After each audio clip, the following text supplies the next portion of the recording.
Olá, Elvira. Meu nome é Gustavo Henrique e eu vou apresentar o trabalho sobre o KNN. Bom, dando um pouco de contexto do KNN, ele começou a ser explorado no ano de 1950, mas ele só foi introduzido formalmente em 1967 por esses dois estatísticos, essa mulher, Evelyn Fix, e esse rapaz, Joseph Holtz. E por que eles desenvolveram o KNN? Porque eles perceberam que dentro de uma mesma classe, os padrões são semelhantes. Ou seja, dentro de uma mesma classe, as características, as features desses conjuntos de dados, eles são parecidos. Então, explorando essa semelhança entre os padrões, eles desenvolveram um método KNN. Então, definindo o que é o KNN, né? KNN, K-Nearest Neighbors, ou seja, os K vizinhos mais próximos. Ele é um algoritmo de aprendizagem supervisionado. O que isso quer dizer? Que o conjunto dos dados são rotulados e ele é muito versátil. Ele é usado tanto para classificação quanto para regressão. Muitas vezes as pessoas acham que o KNN é só usado para classificação, mas não. Ele pode ser usado para classificação e para regressão. Ele é um algoritmo assim bem simples.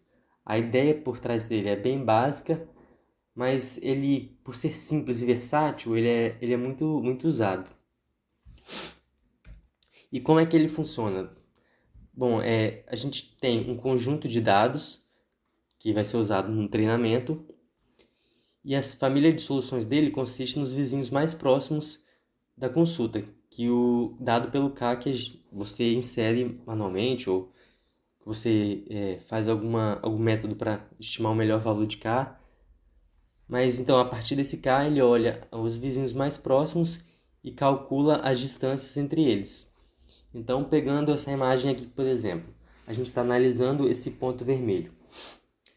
Com o K igual a 3, a gente pega os três vizinhos mais próximos, calcula a distância dele para esses vizinhos e, com base nisso, a gente determina a classe a qual esse ponto pertence. Nesse exemplo aqui, com K igual a 3, o KNN classificaria esse ponto como classe B, porque tem dois vizinhos da classe B e um da classe A. Já se a gente pega um K, por exemplo, igual a 6 aqui, o resultado já seria diferente. Por quê? Porque a gente vai olhar os 6 vizinhos mais próximos. E com isso a gente vai ver que existe uma dominância da classe A aqui. Então, por causa disso, esse ponto seria classificado como classe A. Claro que aqui é só uma simplificação para entender, porque pode ter muito mais features e tal, mas isso aqui é só um exemplo. Bom, a importância do valor do K. Quando a gente pega um K muito pequeno, ele pode ter um problema de overfitting. O que isso quer dizer?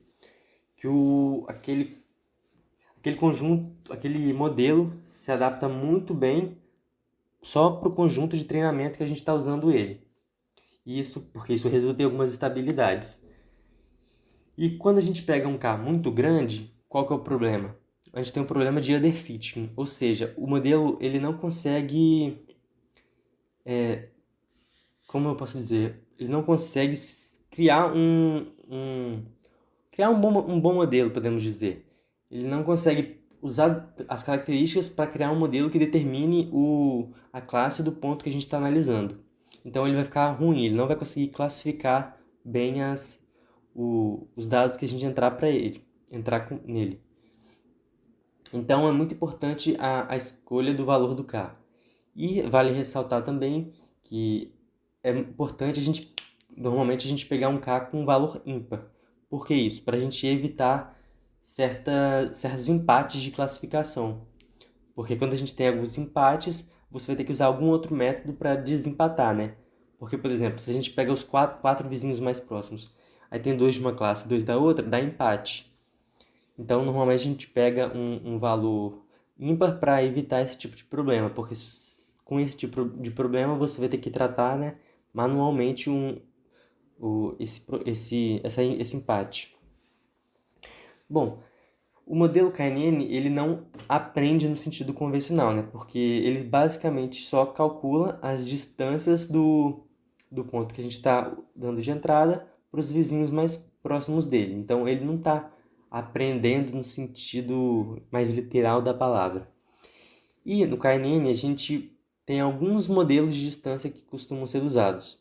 A mais comum é o modelo euclidiano, que é o que a gente costuma aprender, né, na escola, no ensino médio, na aula de calcular a distância entre dois pontos, que é a forma que a gente deu aqui. A raiz, a gente tira o quadrado da diferença do, de das duas coordenadas do ponto que a gente está escolhendo. E essa é o mais comum, né, seria, como podemos dizer, a distância real, digamos assim, entre dois pontos. Mas nem sempre essa é a melhor escolha para o modelo de dados que você está treinando. Aí nós temos também usado no KNN a distância Manhattan, que a gente pega a soma da diferença dos valores absolutos das coordenadas.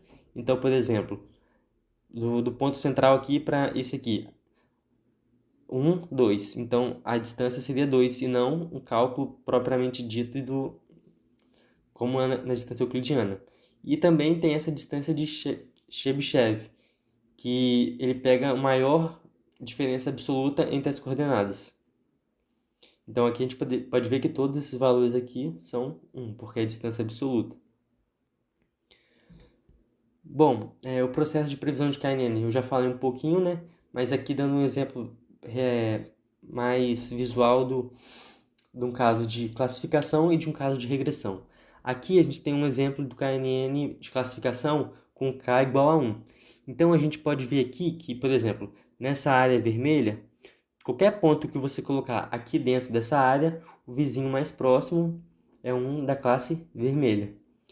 O mesmo se repete para a classe verde e azul. Dentro dessas áreas aqui, qualquer ponto que você escolher, o mais próximo vai ser a classe pertencente a essa cor aqui. Então, esse aqui é um KNN com K igual a 1. É bem simples, né? Visualizar o KNN com K igual a 1. E como aqui é o modelo de classificação, aqui o modelo de regressão. Como que funciona no modelo de regressão? A gente vai pegar os 5 vizinhos mais próximos, nesse caso, óbvio, porque o K é igual a 5. A gente calcula ou a média ou a mediana dos valores dos vizinhos mais próximos. Então aqui, por exemplo, aqui onde está meu mouse. Aqui você pode ver que o valor está abaixo desse ponto. Por quê? Porque ele tende a baixar os valores porque os vizinhos mais próximos aqui tendem a ter um valor mais baixo. Agora, se a gente vai chegando aqui, ó, mais para a direita, entre o 1 e o 2 no eixo X, a gente vê que o valor deu um pouquinho maior do que aqui. Por que isso? Porque aqui os vizinhos mais próximos passam a ser esses e eles têm um valor maior. Então, ele tende a subir a média ou a mediana. Bom, os prós e os contras do KNN. Bom, primeiro eu já falei, né? Ele é um algoritmo bem simples, então ele é fácil de você compreender ele. Ele é eficaz em conjuntos de dados pequenos, quando você não tem tantas informações para treinar um modelo super avançado, alguma coisa assim. Ele consegue dar conta do recado. E ele não faz suposições sobre a distribuição dos dados, ou seja, ele não é parametrizado. As desvantagens do KNN. Bom, uma que é muito importante é a sensibilidade a outliers. Outliers prejudicam demais a previsão no KNN. Então, é importante quando você usar o KNN, remover outliers primeiro. Bom, segundo, ele usa bastante poder computacional, né? Quando o conjunto de dados é muito grande, porque você tem que ficar calculando várias distâncias. E o mesmo se aplica no caso quando há muitas dimensões. Por que isso? Porque quando tem muitas dimensões, o volume vai crescendo exponencialmente. Então você vai tendo dados mais esparsos. Aí é muito mais complicado para esse modelo calcular distâncias, e as distâncias são muito menos relevantes, se tornam muito menos relevantes quando há muitas dimensões. E além disso, né, por fim, uma desvantagem é que é preciso você armazenar todo o conjunto do treinamento. Os dados têm que estar todos armazenados para você treinar com tudo. diferente de alguns outros modelos que não precisam disso. Bom, agora aqui mostrando a aplicação, né, do KNN, eu vou mostrar duas aplicações, quer dizer, duas aplicações, mas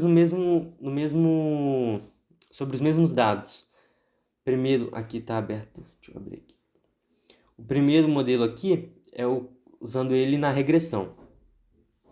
Bom, esse aqui é um modelo real que a gente fez alguns semestres para trás, na disciplina de análise de dados, onde a gente tem um dataset com várias casas nos Estados Unidos e o valor de venda delas e várias informações sobre a casa. Por exemplo, tamanho do lote, tamanho da casa mesmo, tem piscina, não tem, quantos quartos, quantos banheiros, qual a vizinhança que ele está. Se vocês quiserem, no link aqui que está no próprio slide, vocês podem vir aqui no Data Description e ver todos esses dados. Então, a gente tem, diante desses dados, o que a gente fez? A gente dividiu ele em recursos e alvo. O recurso a gente, obviamente, tira o sale price, que é o preço de venda da casa, que é o que a gente quer descobrir com o KNN. E deixei ele no recursos. E no alvo a gente coloca justamente o sale price, que é o valor que a gente quer descobrir. Então, a gente usa o train test split para dividir os dados em conjunto de treinamentos e conjunto de testes. Treina o modelo, a gente definiu aqui o K como 7. A gente faz a previsão usando o modelo e mostra as métricas e plota o gráfico. Bom, as métricas aqui, a gente tem um R-squared, que deu 0,5699, ou seja, quase 0,57. O que esse R-squared significa? A gente diz que ele representa o quanto a variância dos dados é explicada pelo modelo. Então, aqui esse valor vai de 0 a 1, né? Esse valor aqui não é tão alto, mas como a gente vai ver aqui, ó, o MEI, que é o erro absoluto médio, ficou na faixa de 30 mil. Aqui, olhando o gráfico, nós podemos ver os valores da casa real e o valor previsto. Então, o ideal é que o KNN prevesse que todas as casas ao longo dessa linha pontilhada, né, que é a interseção entre o valor real e o valor previsto. A gente pode ver que alguns ele classificou maior, alguns classificou menor, mas se você pensar que numa escala de até 350 mil, eu falei reais, mas na verdade é dólares, né, porque é dos Estados Unidos, numa faixa de 50 a 350 mil dólares, um erro médio de 30 não chega a ser um erro tão grande assim. Óbvio, poderia ser melhor, mas não é um erro tão grande. Então, esse aqui é o nosso caso do KNN usado na regressão.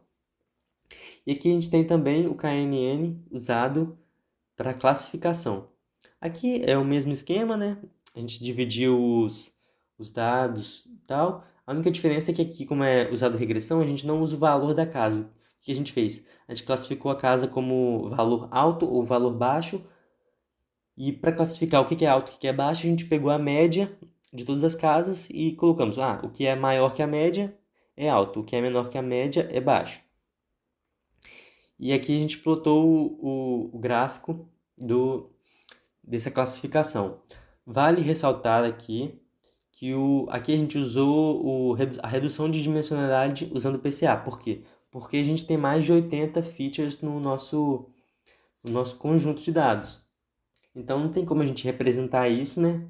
80 dimensões aqui. Então a gente usou a redução de dimensionalidade para poder plotar esse gráfico.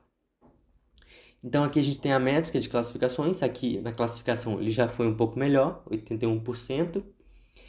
E aqui a gente plotou o gráfico. A gente pode ver que alguns ele errou, né? Então, tipo, na área amarela ele deveria classificar como amarelo e na área azul, roxa, ele deveria classificar como roxo. Mas vocês podem ver que, por exemplo, na área roxa tem alguns amarelos e na área amarela tem alguns roxos.